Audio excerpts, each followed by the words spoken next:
Oui, chers téléspectateurs, nous sommes ensemble aujourd'hui avec le pasteur Papi Lusala. Il est pasteur associé à Dallas ici, l'église du pasteur Baruti. Il est son pasteur associé. C'est avec lui que nous allons passer près d'une demi-heure pour parler d'un sujet qui est vraiment très très complexe. C'est le mariage et comment s'y prendre. C'est avec lui que nous allons développer ces grands sujets. Pasteur Papi, que Dieu vous bénisse. Amen, qui te bénisse aussi, mon frère, prince de la ville. Oui, pasteur, comment va la santé? Ouais, la santé va très bien par la grâce de Dieu.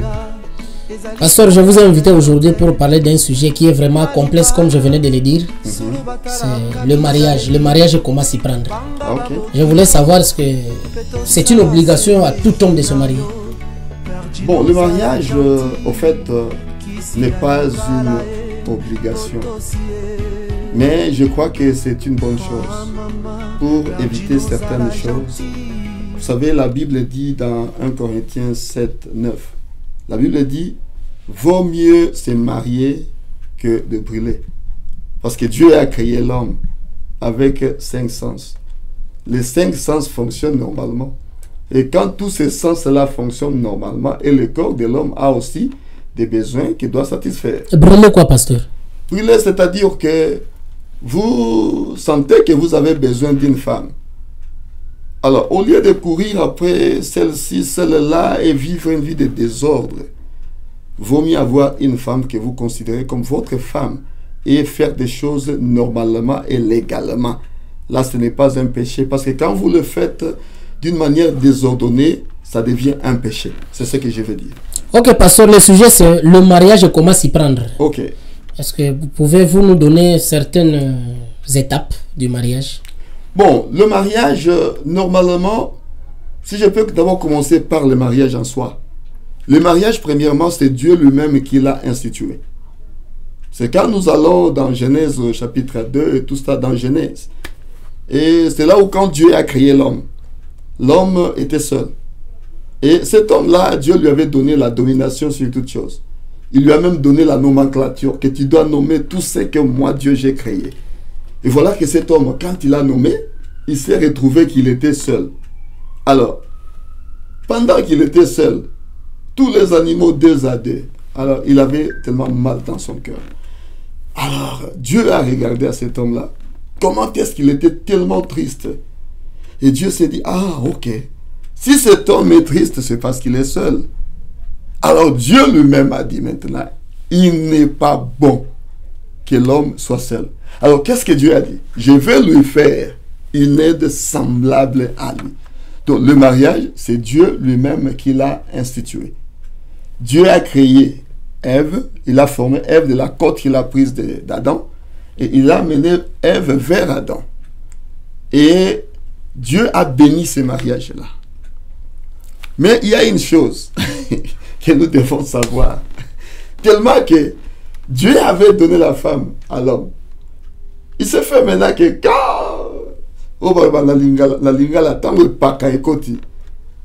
et cet homme-là s'est retrouvé qu'il avait perdu tout à cause de cette femme-là. Il a dit à Dieu, voilà, moi c'est la femme que tu m'as donnée qui m'a amené jusque-là. Alors, depuis ce temps-là, Dieu, bien qu'il a donné la femme à l'homme, mais Dieu avait préféré que l'homme lui-même puisse choisir sa femme. Parce que quand tu as choisi, tu ne donneras pas la faute à Dieu. Pasteur, l'homme puisse choisir une femme. Mais allons un peu au sens contraire. Est-ce que la femme brille en elle, elle a vraiment aimé un monsieur là? Peut-elle avoir le courage d'aller s'exprimer devant le monsieur, lui dire que vraiment je t'ai beaucoup aimé? Est-ce qu'on ne peut pas commencer un truc de mariage? Bon, là je crois qu'on va anticiper un peu trop. Je crois que cette émission, ce n'est pas la dernière fois que vous m'invitiez. Mais je pense que Dieu a donné l'autorité à l'homme. Et même dans ce mariage-là, c'est l'homme qui est le chef. Il est comme la tête du mariage. Dans toute chose, c'est la tête qui décide. Voir une femme qui vient pour proposer le mariage à un homme, c'est un désordre. Et moi, j'ai toujours dit que si une femme vient proposer le mariage à un homme, pour moi, c'est un démon. Ce mariage-là ne marchera jamais parce que ça a commencé d'une manière que la parole de Dieu n'a même pas autorisé. Et on a parlé des étapes de mariage. Ah ouais. Il y a 3 types de mariage, 3 étapes de mariage. Il y a d'abord trois types de mariage. Il y a le mariage civil, il y a le mariage coutumier et il y a le mariage religieux. Avant d'arriver dans ces 3 mariages-là, que chacun doit normalement suivre, il y a d'abord des étapes que l'homme qui sent qu'il brille en lui, il sent qu'il veut se marier, alors il doit suivre quand même quelques principes ou une ligne de conduite. Dans le principe ou dans la ligne de conduite, d'abord, tu dois avoir vu une femme. Mais il faut signaler aussi que pour un mariage réussi, parce que nous parlons de mariage réussi, pour un mariage réussi, il faut que dans tout ce que tu veux faire, tu puisses associer Dieu. Pasteur, nous sommes au début du mariage. Le frère est prêt à se marier. Oui. Maintenant, comment il va s'y prendre? Il n'a pas du boulot, par exemple. Ok. Mais il est prêt à se marier. Bon, comment tu seras prêt à te marier? Toi aussi, tu n'as même pas du boulot. Là, ça ne va pas. Parce que cette femme-là que tu veux épouser, elle doit aussi être quelque part où elle se sent chez soi. Toi, tu n'as pas de boulot. Donc, au fait, tu n'as même pas de maison. Tu n'as rien du tout. Mais comment tu vas commencer quelque chose comme ça? J'allais clarifier d'abord quelque chose pour que ça ne paraisse pas comme une contradiction. J'avais dit que l'homme que Dieu avait créé avait donné la faute à Dieu. La femme que tu m'as donnée. La femme que tu m'as donnée. Et cette faute-là, normalement, ce n'était pas la faute de Dieu parce que Dieu n'a pas faute. Mais l'homme doit choisir. Quand je dis que l'homme doit choisir, c'est l'homme qui doit aimer la femme qu'il veut aimer. Ok? Mais pour que tu puisses aussi aimer cette femme-là que tu veux aimer, c'est toujours Dieu qui connaît cette femme-là. C'est Dieu qui connaît toujours cette femme-là que tu veux épouser. C'est celui qui t'a créé. Et Dieu connaît la cote qu'il a prise de toi. Il connaît bien cette cote-là. Ce ne sont pas toutes les femmes du monde qui sont tes femmes à toi. Donc, une femme est ta femme. Mais tu dois retrouver cette femme-là. Ok, pasteur, attaquons vraiment la première partie. L'homme veut s'engager au mariage. Il veut s'engager au mariage. Premièrement, il doit prier. Quand je dis qu'il doit prier, c'est parce que c'est Dieu qui connaît sa femme. Il doit d'abord prier. Mais avant tout, il doit d'abord savoir s'il est prêt ou il n'est pas prêt. Comment tu seras prêt? Parce que tu veux te marier à une femme. Tu dois avoir un endroit où mettre cette femme-là. Normalement, selon la logique, l'homme devait s'occuper de sa femme en toutes choses. Et tu dois avoir un travail. Je sais que dans le pays où nous vivons maintenant, c'est un peu difficile à cause des réalités que nous avons. Mais l'homme devait s'occuper de sa femme en toutes choses. La femme restait à la maison pour s'occuper de la maison. Donc, il doit avoir un travail d'abord. Donc, avoir une maison, avoir un travail. Et il sait qu'il peut subvenir aux besoins qu'il a.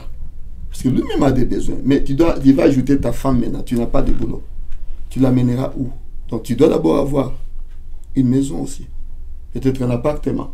Tu dois avoir un travail quand même. Être sérieux. Cette femme-là, tu vas la nourrir. Comment tu la nourriras? Je crois que des réalités, on entrera dans des réalités peut-être dans les jours à venir. Mais avoir d'abord un emploi. Et aussi, avoir quelque part où tu vas amener cette femme-là. Je sais que beaucoup, quand ils se marient, ils prennent la femme, il amène la femme dans la famille, dans sa famille, et il reste à la maison de la famille. Mais là aussi, c'est un petit problème. Un petit problème qui va engendrer un grand problème. Parce que est-ce que là où tu amènes cette femme-là, elle sera à l'aise? Parce que la femme doit être à l'aise avec son mari. Ok, pasteur. Le frère est au début du mariage. Oui. Il a un pomme de choix. Oui. Maintenant, quand il rencontre une jeune fille, Uh-huh. la première des choses à faire, le frère va directement aborder la fille ou bien il va intéresser les parents de la fille. Bon, premièrement, je pense que comment tu vas intéresser les parents de la fille alors que tu n'as pas encore abordé la fille? Je pense que le frère, avant d'abord d'aller chez les parents de la fille, cette fille-là doit connaître la pensée que lui a. Parce que normalement, c'est la fille qui doit inviter l'homme à aller parler à sa famille. Et quand l'homme a trouvé une fille, il a prié, il a trouvé que cette femme, cette fille ici, c'est vraiment la femme de ma vie. Il doit aborder la fille. Causer avec cette fille-là. Pas en désordre. Parce que tout mariage commence de la même façon, il faut le savoir. Tout mariage commence de la même façon. Mais tu dois d'abord chercher à avoir l'autorisation des parents pour continuer à causer avec cette fille-là. Parce que d'habitude, nous sommes... Cette étape-là, c'est ce qui est appelé la proposition. La proposition. Amen. On appelle cela... la fréquentation. Là, tu n'as pas encore commencé la fréquentation. Ok? Parce que la fréquentation, tu commences quand tu as reçu l'autorisation des parents de la fille. So, tu regardes la fille parce que tu connais quand même cette fille-là. Tu dois connaître cette fille-là, l'avoir vue, connaître ce qu'elle est, connaître aussi comment est-ce que c'est son comportement, comment est-ce elle vit avec les gens. Tu dois connaître ça aussi. Parce que tu regardes, non? Tu dois connaître ça. Et quand tu trouves que vraiment c'est elle la fille que je pense épouser, là tu vas maintenant approcher cette fille. Et quand tu l'approches, la fille qui est sérieuse t'invitera à aller causer à ses parents. Et quand les parents donnent leur accord, c'est là où vous commencez la fréquentation. Ok. Alors, il ne faut pas s'aimer l'amour avant d'avoir l'autorisation des parents. Parce que là, nous avons beaucoup de jeunes qui commettent cette erreur-là. Parce que la fille est sous tutelle. Elle a une famille, elle a des parents. Et ces parents-là ont aussi un mot à dire parce qu'ils veulent aussi que leur fille soit dans de bonnes mains.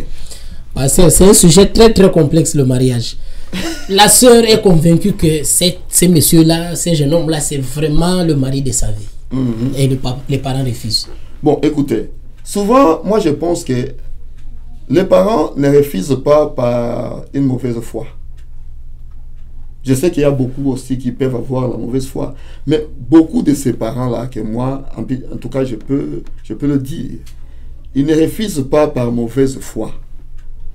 Ils doivent aussi connaître ces garçons-là. Parce que c'est une histoire qui engage toute une vie. Premièrement, on ne se marie pas pour divorcer. C'est ça, c'est que nos parents connaissent. Et ces parents-là ont aussi une expérience dans leur mariage. Peut-être qu'ils ont eu les hauts et les bas. Ils ne veulent pas que leur fille puisse entrer dans de mêmes choses parce qu'ils savent comment c'est difficile. Ils doivent connaître que l'homme, le garçon qui vient pour se présenter ou pour marier leur fille. Et connaître que comment? Ils doivent connaître que même la famille du garçon. Connaître que ce garçon-là, ce qu'il fait. Il a un travail ou quoi. Ils doivent tout connaître. Son comportement. Alors ils sauront que notre fille sera dans de bonnes mains. Ce n'est pas par une mauvaise foi que les parents des fois refusent. Non. Non. Je ne sais pas si j'ai répondu à ça. Vous avez vraiment répondu clairement. Ça va aider tout le monde parce que du jour au lendemain, les gens naissent, les gens doivent se marier. C'est pourquoi ce sujet n'est pas du tout neuf. Parce que ceux qui viennent de naître doivent aussi écouter l'expérience de ceux qui ont déjà vécu. Oui. Pour que ça puisse parce les que aider. Vous savez, on dit toujours que le mariage, à Lingala, on dit le mariage c'est Kanga Motema. Ok? Avant de t'engager, tu dois savoir que toi, l'homme, tu as grandi dans ta famille. Tu as ton comportement. Tu as ta façon de voir les choses. qui est différente de ce que cette femme-là a. Cette femme a aussi grandi dans sa famille. Elle a sa façon de voir les choses. Et maintenant, vous voulez venir ensemble pour cohabiter ensemble. Mais tu dois savoir que ça déjà les comportements que vous avez chacun. Vous mettez ensemble deux caractères différents. Et ces deux caractères doivent venir ensemble. Maintenant, pour former un seul caractère. Je vous dis, je suis marié, je vous parle des choses que moi-même j'ai vécues. Et c'est pour cela qu'avant de t'engager, tu dois être sûr de ce que tu fais. Ne va pas, comme on dit, bon tabac, ou bien ne va pas mboulou. Non. Ah, ok, pasteur, c'est un sujet très très complexe, très vaste. Oui. On ne pouvait même pas en finir aujourd'hui. C'est juste le début. Le début, un premier numéro. Je serais content que vous veniez toujours, que vous reveniez à tout moment. Ça pourra aider le peuple de Dieu. Vraiment, je sais qu'ils seront contents. Oui. Pasteur, je voulais savoir. Je sais que les étapes, on n'en finira même pas aujourd'hui. Ouais. Mais je voulais poser une question là, pour aider quelques-uns. La dot. Oui. Elle est vraiment obligatoire, la dot. Bon, moi je pense que pour que vous donniez la valeur à une chose, que vous puissiez souffrir un peu pour avoir cette chose-là. Vous donnerez de la valeur à la chose. Mais je pense aussi que la dot est biblique. Nous prenons notre père Abraham. Abraham, quand il a eu son fils Isaac, il a trouvé que non, il fallait qu'Isaac se marie. Alors il a appelé son serviteur Eliezer. Il a dit, va dans ma nation pour chercher une femme à mon fils Isaac. Je sais que il y a aussi une question là-dedans. Va dans ma nation. Et quand il a envoyé Eliezer, vous verrez qu'il n'est pas allé seul. Il n'est pas allé juste comme ça. Il a pris ses travailleurs, d'autres travailleurs. Ils ont pris des chameaux.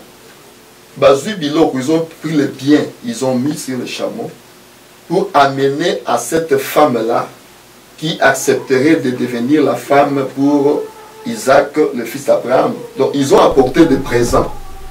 Et même quand Rebecca avait accepté, ils sont allés à la famille et ils ont donné des présents. C'est ça la dot. La dot est biblique. Et ça donne aussi la valeur à ces mariages. Pourquoi vous avez trop de divorces aujourd'hui? Pourquoi il y a trop de divorces? Les gens sont entrés comme ça et sans rien du tout, sans même prendre le mariage au sérieux. Celui qui accepte de donner la dot, c'est qu'il prend la chose au sérieux. Ok, pasteur, celui qui accepte la dot prend la chose au sérieux. Pasteur, je voulais vérifier un fait. Auquel un mariage commence par un engrossement. Les frères arrangent ça. Est-ce que ce mariage-là est agréé devant Dieu? Ils ont commencé par un engrossement. Bon, je sais que l'erreur est humaine, mon frère. Il y a tout le monde qui commet des erreurs. Si quelqu'un a commis une erreur et qu'il a commencé par engrosser une femme, vous savez que si c'est quelqu'un qui connaît la parole de Dieu et qui reconnaît Dieu, qui reconnaît le sérieux du mariage, il fera tout pour arranger cela. Premièrement, il arrange avec Dieu, demander pardon à Dieu, parce que ce n'est pas de cette façon-là que le mariage doit commencer. Et après qu'il a demandé pardon à Dieu, il doit aussi fixer les choses, aller à la famille de la femme pour se présenter là-bas, avoir la liste de la dot et payer la dot et faire tout le 3 mariages comme je l'ai dit là avant, le mariage coutumier. Ça commence toujours par les coutumiers. La famille t'a accepté, il a pris tout ce qu'il a pris, la famille a pris tout ce que la famille a pris, et après cela, vous irez chez l'État. L'État aussi doit reconnaître que vous êtes marié. Donc tu as toujours le temps d'arranger. Et vous irez voir un homme de Dieu pour vous bénir. Là, le mariage est tout à fait normal. Donc tout redevient normal. Tout marchera comme normalement encore, quoi. C'est ce que je pouvais dire. Ok, pasteur, ça tombe très bien. Les frères doivent réaliser toutes ces étapes-là. Mais il arrive que le frère qui est noir comme moi Yep. va épouser une blanche, va aimer une blanche. Donc un mariage interracial, parce que vous le permettez? Bon, ça c'est une question très difficile. Nous sommes dans le message de Frère Branham, mais je sais que le Frère Branham a dit que selon lui, ça c'était sa pensée à lui, il voulait que nous puissions garder les races pures. Alors il a dit pour garder les races pures, lui préférait. Il préférait que chaque race se marie, comme tu es noir, tu te maries à un noir. Mais ce que j'ai toujours dit par là, c'est quoi? Le frère Branham n'a pas dit que c'était un ainsi dit le Seigneur. Il a dit que c'était ce que lui préférait. C'était ce que lui voulait. Mais pour ce qui est, par exemple, d'un ainsi dit le Seigneur, c'est qu'il a dit en aucun cas qu'un chrétien se marie à un non-chrétien ou un chrétien se marie à une non-chrétienne. Ça, il a dit en aucun cas. Mais pour la race, moi je pense qu'il avait donné son opinion. Si on retrouve quelqu'un, un noir, par exemple, qui se marie à un blanc, moi je ne trouve pas de ça un problème. Ce n'est pas un ainsi dit le Seigneur. Ce n'est pas que ne le faites pas. Non, Dieu dit ne le faites pas. Ou en aucun cas. Le frère Branham n'a jamais dit en aucun cas. Mais si vous me demandez à moi, quelqu'un veut venir peut-être me poser la question, que voilà, je vais me marier, est-ce que vous pensez que je peux aller vers une blanche? Je lui dirai non, suis les conseils du prophète. Il a dit, il préfère. Mais si lui veut le faire, je ne trouve pas là où je vais le condamner pour dire que c'est un péché. Ce n'est pas un péché. Pasteur, ça devient sérieux. Un chrétien qui tombe amoureux d'une païenne. Bon, là c'est en aucun cas. C'est en aucun cas. Là, ça ne peut pas se faire. Bon, comment? Bon, tu es chrétien. Ok? Parce que tout mariage, comme je l'ai dit, doit commencer sur une base. La base dont je parle là, c'est la parole de Dieu. Toi, tu es chrétien, c'est-à-dire tu es dans la parole. Mais la femme n'est pas dans la parole de Dieu. Mais c'est comme pour la Bible dit ceci. Rentrons d'abord dans la Bible. La Bible dit que un homme qui n'a pas l'esprit de Dieu, c'est un homme animal. Ok? C'est la Bible. Toi, tu es chrétien, donc tu as l'esprit de Dieu en toi. La vie de Dieu en toi. Tu as Jésus en toi. Tu vas te marier à quelqu'un qui n'a pas la vie de Dieu en lui. C'est un homme animal. Comment vos deux natures peuvent cohabiter ensemble? Toi, tu es quelqu'un, un homme, mais tu te maries à un animal. Donc je ne dis pas qu'elle est un animal, mais la Bible dit que quand tu n'as pas l'esprit de Dieu, tu es un homme animal. Mais pasteur, grâce à toi, il peut aussi devenir chrétien. Tu vois, nous ne cherchons pas, dans le mariage, on ne cherche pas à gagner les âmes. Tu veux gagner les âmes, va faire l'évangélisation. Comme nous allons essayer de faire l'évangélisation dans la fin de ce mois. Donc, évangélise, tu vas gagner les âmes. Mais oh non, on dit ma message, on dit ma parole de Dieu. Non, là c'est tenter Dieu. Nous ne tentons pas Dieu.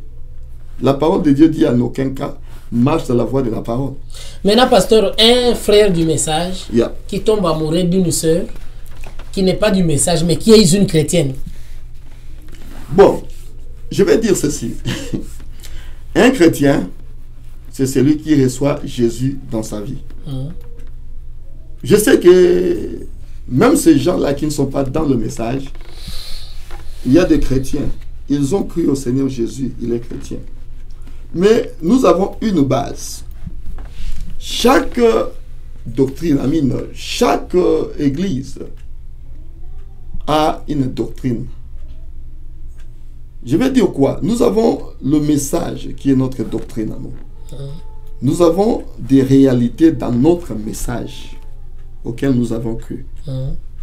Et dans ces réalités-là, il y a des gens qui s'opposent à ça. Je donne un exemple simple. Dans le message auquel nous avons cru, il n'y a pas, par exemple, l'émancipation de la femme. C'est un exemple simple que je donne.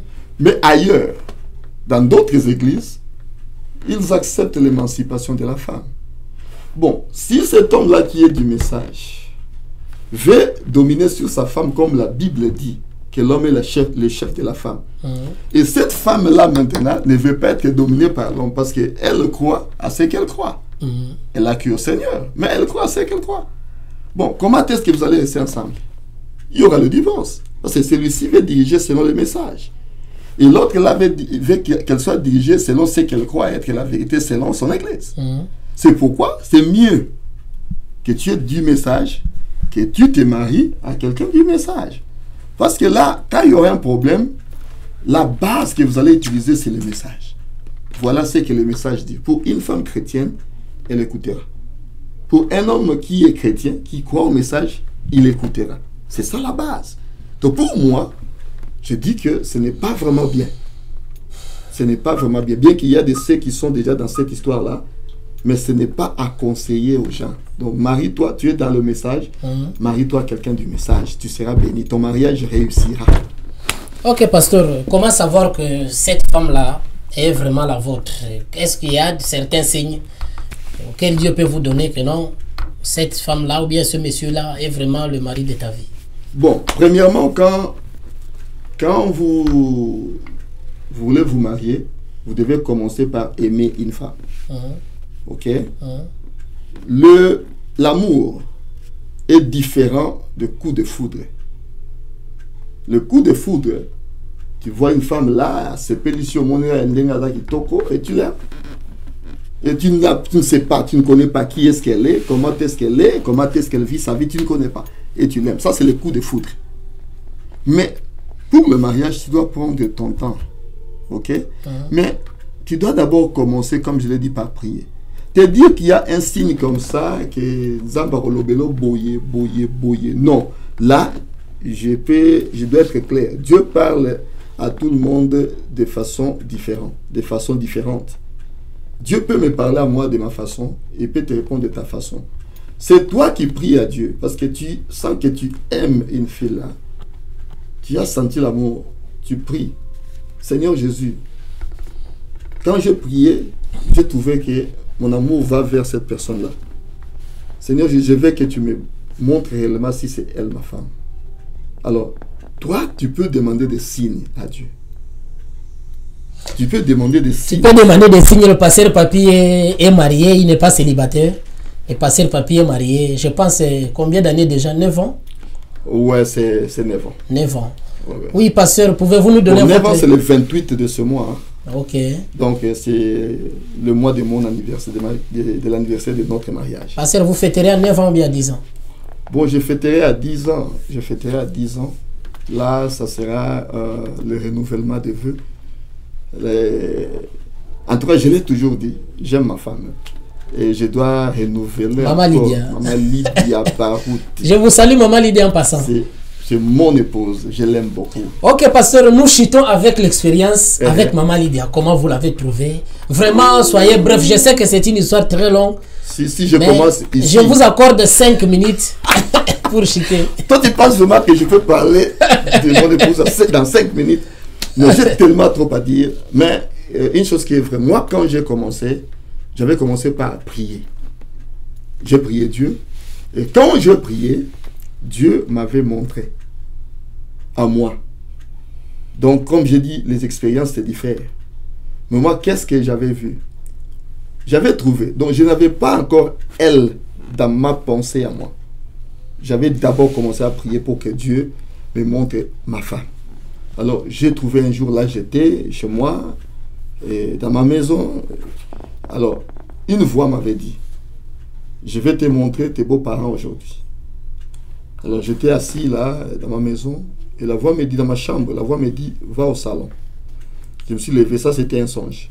Je sors, et au salon, je vois le pasteur Barouti et Maman Fo qui étaient assis. La voix me dit, voici tes beaux-parents. Alors, je pose la question à cette voix-là. Alors, si ce sont mes beaux-parents, qui est ma femme? Je dois aussi connaître ma femme. Alors, tu veux voir ta femme? C'est une voix qui me parlait dans mon songe. Alors, j'étais là, j'ai vu maintenant Maman Lydia venir du couloir de là où j'étais et venir jusque là où j'étais. Elle a pris sa main, elle a posé sur mon épaule comme ça. Même mon papa ne connaissait rien. Et même le pasteur Barout Beka ne connaissait rien. Donc, tout le monde ne connaissait rien. Moi, j'ai surpris Beka. Mes parents ne connaissaient encore rien du tout. Alors, un jour là, j'étais... je me suis dit, parce qu'elle est de Charlotte. Alors, elle était à Charlotte. Moi, je me suis dit non. Parce qu'elle m'avait dit, si réellement j'avais parlé avec elle, si tu m'aimes vraiment, je vais te voir ici. Alors, il y avait un mariage, j'ai profité, m'arrangé pour entrer dans le programme de ceux qui allaient au mariage. C'était le mariage de notre frère Étienne que je salue. Alors, je suis allé à ce mariage-là brusquement. Je suis entré dans le mariage aussi. Et je suis devenu garçon d'honneur du mariage aussi. Oh. Juste comme ça. Mais moi, je voulais vraiment parler avec le pasteur. Et quand je suis allé, je l'ai vu comme ça, à la rate. C'était brusque parce qu'il ne connaissait, il ne savait pas que je venais.